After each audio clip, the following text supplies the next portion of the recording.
Assalamu alaikum. My name is Dr. Khalud Imran. Today we will discuss here about the treatment of high uric acid at home. आज हम यहाँ पे बात करेंगे कि कौन सी खुराक यूरिक एसिड के मरीज़ को खानी चाहिए और कौन सी नहीं खानी चाहिए। सबसे पहले ये कि यूरिक एसिड जो है ये बनता है प्यूरिन मेटाबॉलिज्म से, जो कि हमारी बोन्स में जाकर सेटल डाउन होता है और बोन पेन कॉज करता है। ये ज़्यादातर जो है मिडल एज पेशेंट्स में ज़्यादा कॉमन है, लेकिन यंग पेशेंट्स और ओल्ड एज पेशेंट्स में भी इसकी रेशियो मौजूद है। अब सबसे पहले ये कि यूरिक एसिड के मरीज़ को घर में किन बातों का ख्याल करना चाहिए कि उनको जो है वो मेडिसिन की ज़रूरत ना पड़े। याद रखें कि यूरिक एसिड की जो लैब वैल्यूज़ हैं जब हम पेशेंट की करवाते हैं तो फीमेल की जो नॉर्मल वैल्यूज़ है वो 1.526 है और जो मेल है उसकी 2.527 है। यानी कि अगर फीमेल में 6 से ज़्यादा है और मेल में 7 से ज़्यादा है तो इसका मतलब है कि आप यूरिक एसिड के मरीज़ हैं। अब आपने खुराक में परहेज़ शुरू कर देनी है और साथ में अपने डॉक्टर के पास भी लाजमी जाना है। तो कौन सी फूड्स आपने नहीं लेनी, याद रखें कि जो मसल मेटाबॉलिज्म है उससे प्योरीन बनती है और यूरिक एसिड जो है ज़्यादा होता है। तो आपने गोश्त नहीं खाना, गोश्त तो है वो मना है। यूरिक एसिड के मरीज़ों को बहुत कम से कम लें, किसी भी किस्म का गोश्त हो वो आपने नहीं लेना, मछली का गोश्त भी नहीं लेना। उसके अलावा हाई फैटी एसिड मतलब ये कि वो खुराक जिसमें फ़ैट बहुत ज़्यादा है वो आपने नहीं लेनी।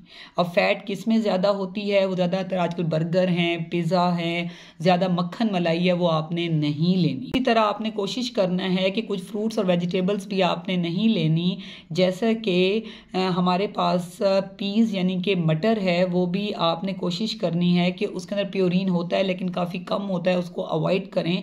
कम मिकदार में आप ले सकते हैं। इसी तरह बंद गोभी नहीं लेनी, पालक बिल्कुल भी नहीं लेनी, क्योंकि इसमें प्योरीन का जो है वो लेवल काफ़ी ज़्यादा होता है।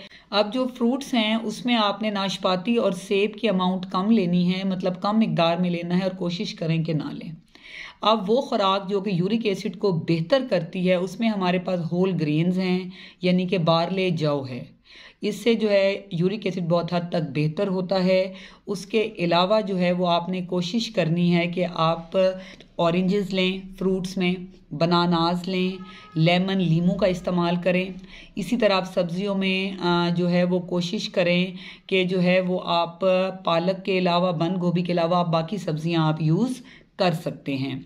इसी तरह जो है वो कुछ नट्स हैं हमारे पास, यानी कि अगर अखरोट आप यूज़ करेंगे तो वो बहुत फ़ायदेमंद है यूरिक एसिड के पेशेंट्स के लिए काफ़ी हद तक। उसके अलावा आपने ये कोशिश करनी है कि पानी का इस्तेमाल ज़्यादा करें, दूध का इस्तेमाल ज़्यादा करें, लेकिन दूध के ऊपर मलाई और मक्खन ना हो।